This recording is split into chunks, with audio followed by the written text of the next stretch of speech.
So, good morning, good afternoon, evening, everyone. Welcome to the December edition of Esgian's web series.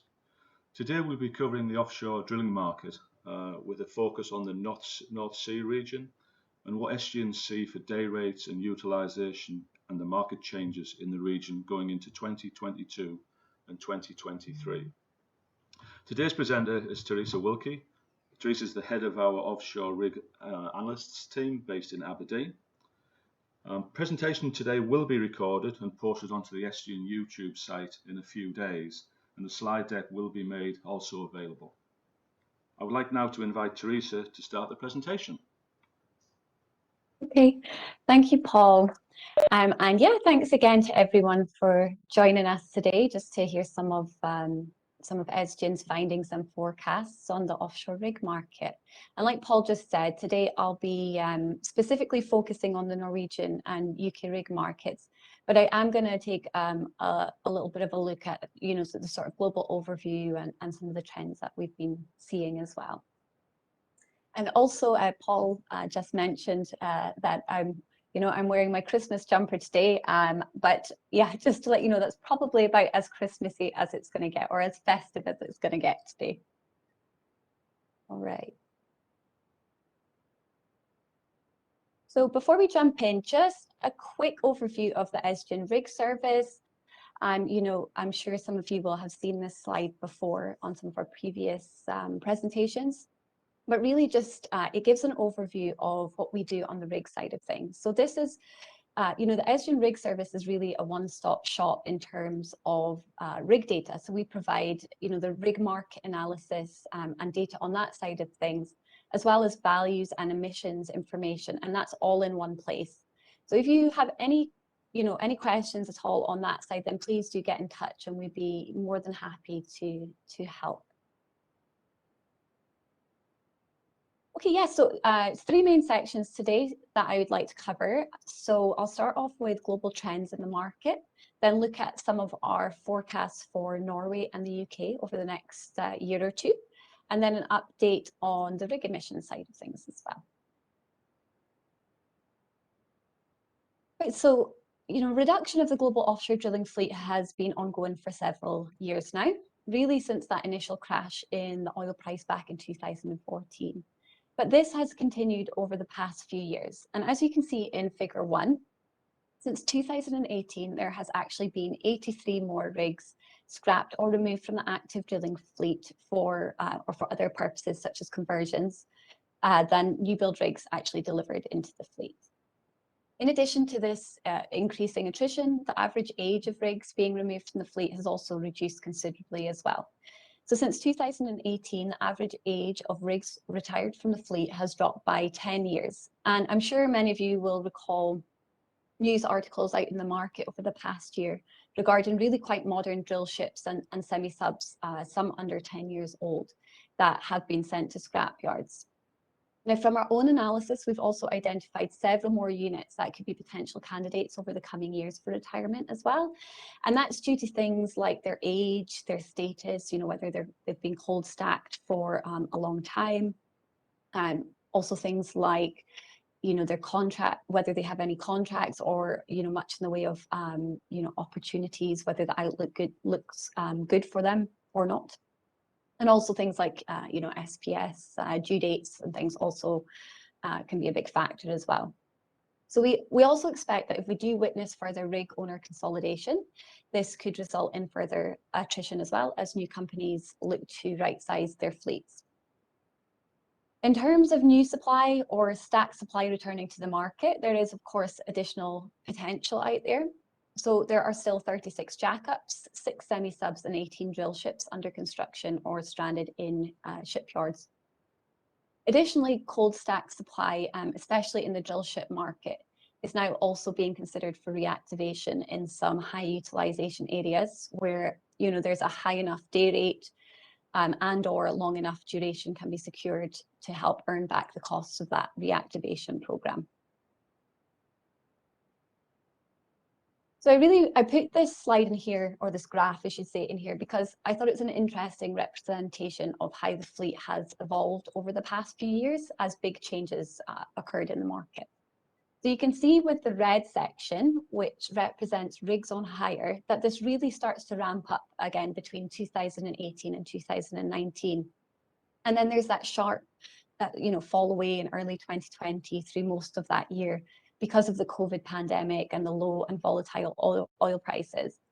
And at that same point, you can also see the number of cold stacked rigs, which is shown in the blue, that starts to increase as many rig owners chose to stack due to the lack of opportunities for their assets.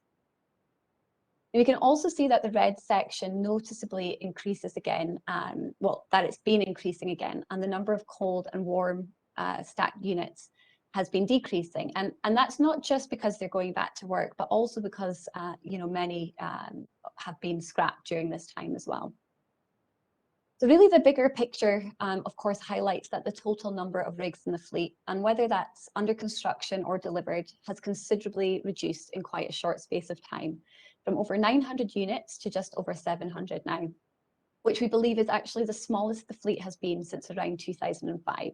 So that supply has really constricted over the past few years. So consolidation has, of course, been a big talking point in the rig industry. And of course, it was the talking point just a few weeks ago with the recent confirmation that Noble and Maersk Drilling plan to combine. So this transaction I haven't actually included in the two charts on this slide, just because this deal hasn't closed yet. But I will touch on the deal a little bit here.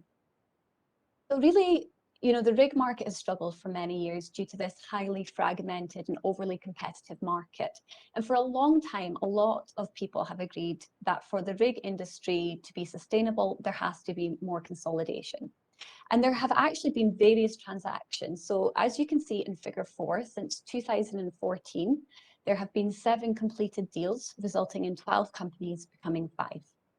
We've now seen that the majority of the higher end floater assets are now really in the hands of just a few players following previous mergers.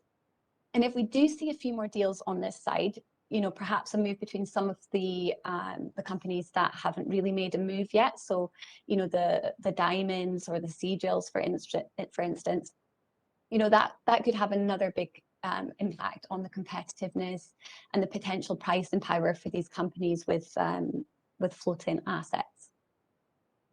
However, despite this tightening in the top tier floater market, we actually still see that in the overall rig market, the top 10 drillers really only control about 40% of the fleet.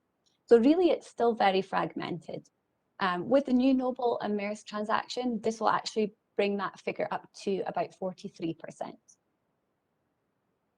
Of course, one of the main things that we can often see following an M&A transaction, as I mentioned before, is that more rig retirements can come out of it as companies right-size their fleets. And in the past 7 years, there's been an average of around 9 rigs retired following a transaction. In terms of the Maersk and Noble merger, there's been no mention, as far as I'm aware, that they plan to retire additional rigs. So their fleets are both fairly modern and well utilised, and both have undertaken quite a bit of divesting and scrapping already. So, it may be in this case that there won't be, additional units removed in the near term, but I guess kind of time will tell on that side of things. Now, we've said it before, and we maintain our view that now several drillers are out or soon to exit Chapter 11 with these fresh balance sheets and coming into a market with stronger oil prices, and are really looking to add to this recovery and make it a more sustainable one this time round. All of this is really paving the way for more consolidation. And I think that's what we've seen with Noble's Pacific and Maersk Drilling deals. So, there's obviously a lot of chatter about who will be next. Several companies' names keep on appearing in terms of, potentially buying rigs or potential mergers, but we're not going to comment on that today, not until there's something a bit more firm to go on that side. So these higher oil prices that we've been seeing really since the beginning of 2021, as well as the normalizing oil and gas demand following the COVID outbreaks, has really been driving demand for offshore rigs. And we've seen that uptick really since about Q4 of last year. And as of late November this year, there have been 269 years of backlog added, which is fairly high when compared with the 156 years awarded in 2020, though of course that was a particularly low year. Tendering is still active despite us coming closer to the end of the year, and that's mostly for projects that are starting in the second half of 2022 and into 2023 now. We've seen global competitive utilisation of the overall jack-up, semi-sub and drillship fleets increase by 12 percentage points since it reached its low of 66% in July last year. And we believe that in addition to the increase in demand, that the much slimmer supply has been a big contributing factor to this increasing utilisation. So yes, we're seeing some recovery in the rig segment. However, it's not an even recovery across all the market segments. The Golden Triangle, and especially Brazil and the US Gulf of Mexico, have been areas of very quick growth this year, and that's led to higher tendering and more award activity in the ultra-deep water drillship segment. These two regions specifically have actually contracted so much in terms of supply and demand, the supply and demand balance, I should say, that competitive utilisation has or is set to rise close to the 100% mark, and day rates, specifically in the US Gulf, have actually been fixed above $300,000 per day for some of the most capable and modern drillships. In addition, due to that tight supply, there have also been some drill ships now confirmed for reactivation from cold stack due to that limited ready availability. And there have also been a couple of stranded new builds confirmed to be brought into the market as well. In terms of semi-subs, we're really not yet seeing these same numbers in terms of utilisation or day rates. Supply still appears to be outweighing demand, and we believe day rates will likely remain fairly subdued over the next year as they continue to face competitive pressure from the drillship segment. However, the North Sea harsh environment segment has a little bit of a different outlook, and I'll cover that in more detail in the next section. In terms of the jack-up recovery, we found that in comparison to the floating market, there wasn't as much decreases or losses in terms of utilisation during the downturn last year, and therefore it hasn't experienced as much increases this year. However, utilisation is headed upward over the next few years. We just see that at a bit of a slower pace. The supply side for jackups has traditionally been fairly sticky, although we've seen quite a bit of attrition. There is still a continued oversupply in the current market and over 30 new builds waiting in yards as well. So our outlook for this market next year is relatively flat, with only some slight gains in terms of utilisation. And therefore, we believe most of your non-harsh day rates will struggle to exceed the $75,000 per day mark, but could edge closer to the $90,000 per day dollar mark in 2023 if that demand continues to increase.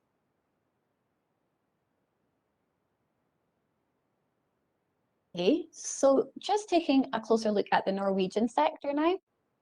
So both semi-sub and jack-up demand next year currently look fairly flat, with really just a handful of tenders for each in the market, and most of which we've been seeing are relatively short term. However, due to the tax incentives that were put in place last year, we are now seeing increasing numbers of projects being moved ahead, and from 2023, a much higher development drilling outlook. So we believe that rig availability could substantially tighten in 2023, considering also an anticipated higher demand outlook in the UK, which may also mop up a few of those rigs that are suited to work in both the UK and Norway. There are, of course, a few new build semi-subs that could enter the market if demand calls for it as well. Now, jack-up utilisation is still fairly high in the region today, over 90%, but we believe there will be more units come off higher later this year and into next year that won't have follow-on work. However, we do know that some of these units are already being bid into other areas of the North Sea until more opportunities appear in Norway. However, we believe that the jack-up segment in Norway could recover to the 85% mark by spring 2023 if current offshore developments and other projects move ahead as planned, while we foresee the semi-sub segment likely hitting that same level by about summer 2023, if not before. Now, we believe several operators are actually already recognizing this, likely tightening in the market in 2023. With one player just about a month ago issuing a pre-tender for a long-term campaign starting in 2023 in hopes of firming up a rig deal before the market begins to tighten.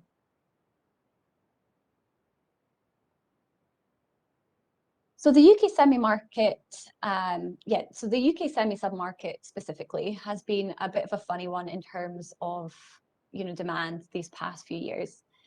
A couple of times now, we have predicted a substantial increase in utilisation as more and more tenders are produced, and due to a very limited supply of units, it really wouldn't take much for that market to sell out. However, the past 2 years now, this tight market has been predicted, but never actually appeared as operators delayed or altogether cancelled their drilling or plug and abandonment campaigns. Currently next year, this segment once again looks like it could, get really quite tight. However, this all depends on these current tenders, most of which are P&A or development work, actually coming to fruition. So yes, we are predicting an uptick in activity, but I would say cautiously so this time. So if we do see, the majority of this demand come to fruition, we could actually see day rates being squeezed upward, but likely only edging closer to the $200,000 per day mark in 2022, as utilisation is again expected to dip during the winter, with seasonality likely to persist in the coming years. Jack-up demand has been fairly steady of late. There's been several tenders coming out over the past few months, but we do still expect that there will be ample supply next year. And we've been hearing, that the current tenders that are out in the market are actually very competitive at the moment.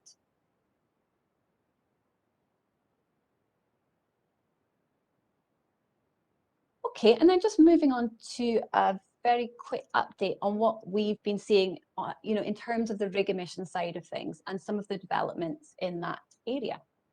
So over the past year, we've witnessed, really quite a substantial increase in drilling companies' efforts to reduce emissions from rigs, along with some implementing their own emissions reduction targets as well.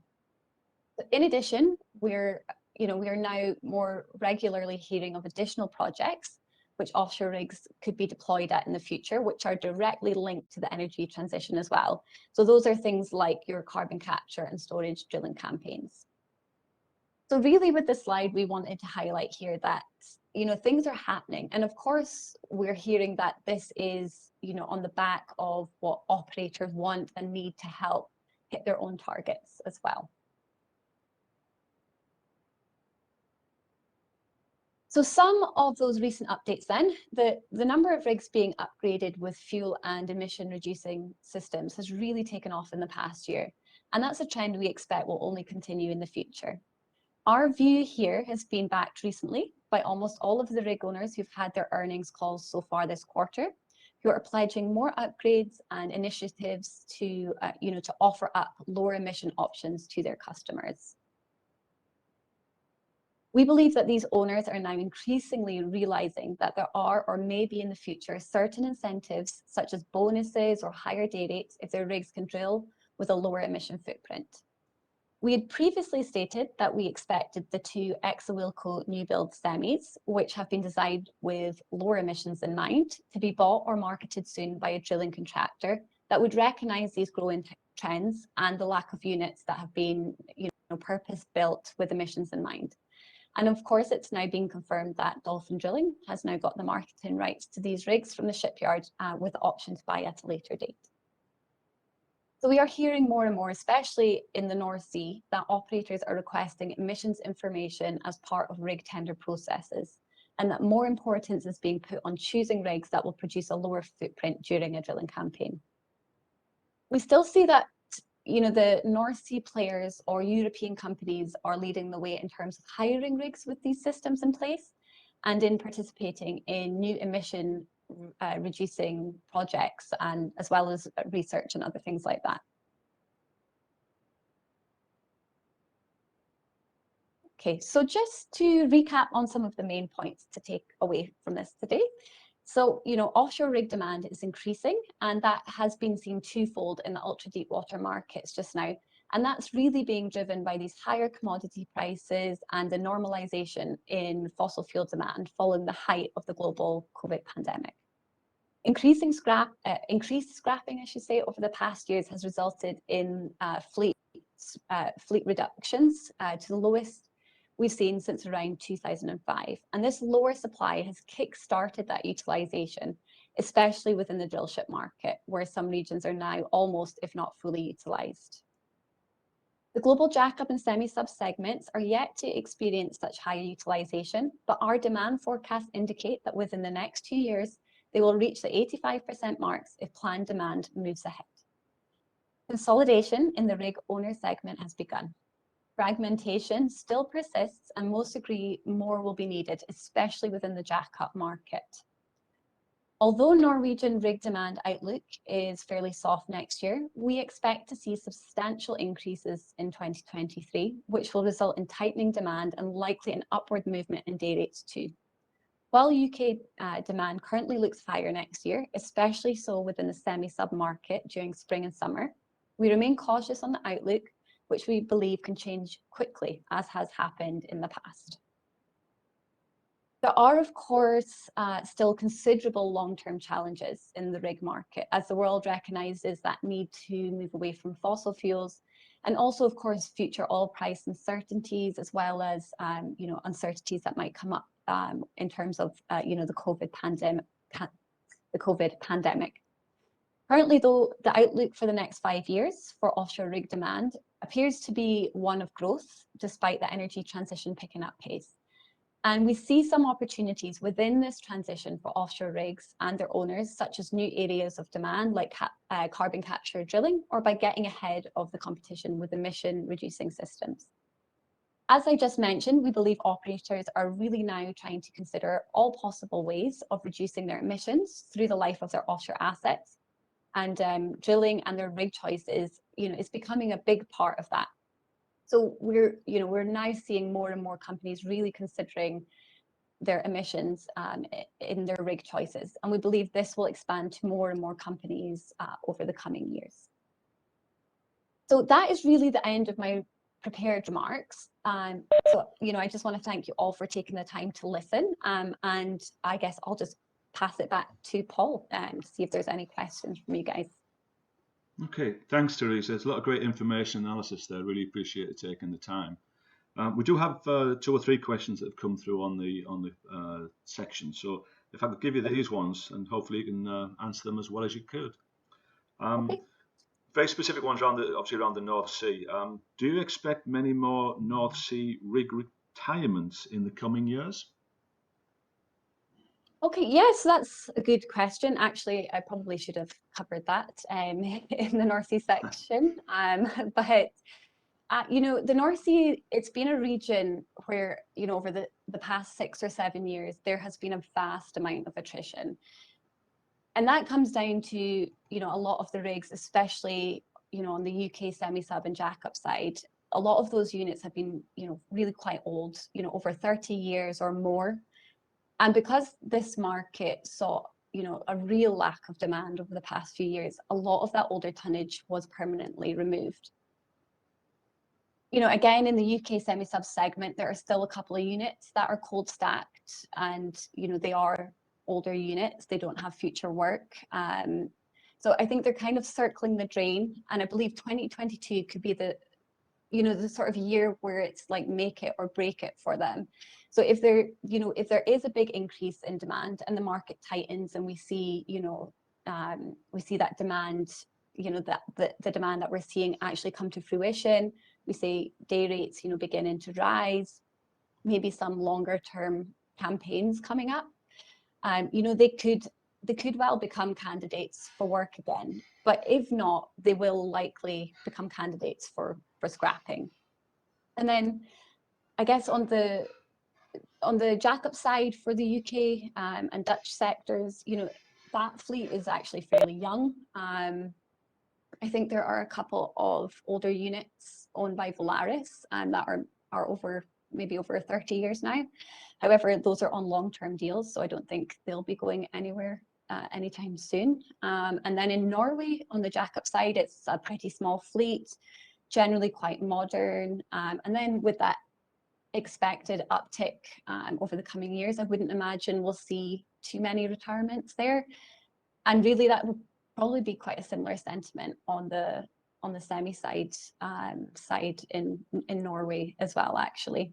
So yeah, potentially some retirements could come in the UK semi sub side, but the other segments, I think they've tightened a lot. You know, there's a lot of we've seen a lot of attrition over the past few years, so there's not too many more candidates, I don't think, for scrapping at the moment.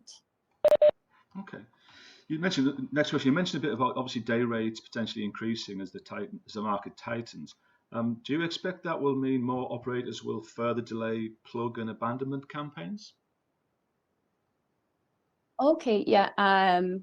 So obviously P&A and your decommissioning campaigns are not going to, you know, they don't generate returns really for oil and gas producers. And we've seen, you know, for years these getting delayed, but I think there's only so long that they can be put off for. And actually it's quite surprising that we haven't seen operators, especially on the UK side, taking more advantage of low day rates on rigs over the past few years, since generally your plug and abandonment, you know, section of decommissioning can be one of the most expensive parts of that sort of project. We actually have seen some substantial duration P&A requirements come to the market recently in the UK side. So, you know, I do think there are still plans for several operators to get going and to do this. However, day rates are still fairly low in the UK just now, so it's not so much of an issue. But I guess it's more of a time will tell situation. You know, if we do start to see these higher day rates, you know, it could become a problem for these projects.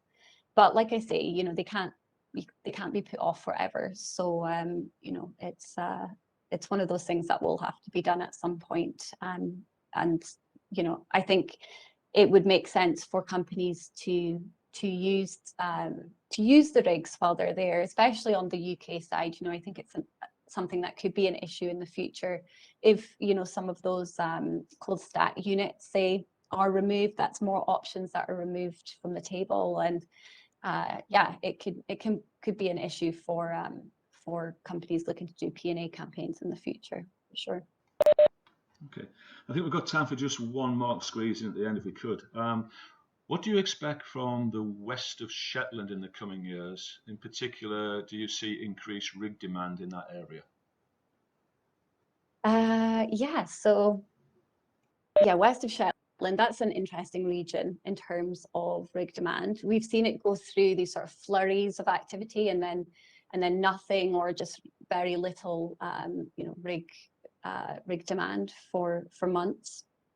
It's you know, it's a very harsh environment area. It can be a tricky area to work in, and it can be costly as well to operate and develop from that region as well. For the next couple of years, there are a couple of campaigns planned, some exploration, some development. One of those is, of course, the Cambo development, you know, which I'm sure most people have been reading about in the news, and which, despite Shell's recent announcement that they're going to pull out of being a partner in that project, and, you know, the pressure from the environmental groups and all of that, you know, SIC are still, you know, saying that they hope to move forward with that development. But I guess that is another sort of time will tell as to how that one's going to pan out. But that was one of the bigger sort of developments that we were seeing planned there. I guess to answer the question, I don't foresee, you know, a new boom there in the near term. But yeah, but we do see some bits and pieces of demand, and you know, a couple more will likely emerge as well over the next year. Okay, perfect. Well, we're at the end of our allotted time, so I'd like to close the meeting by saying a huge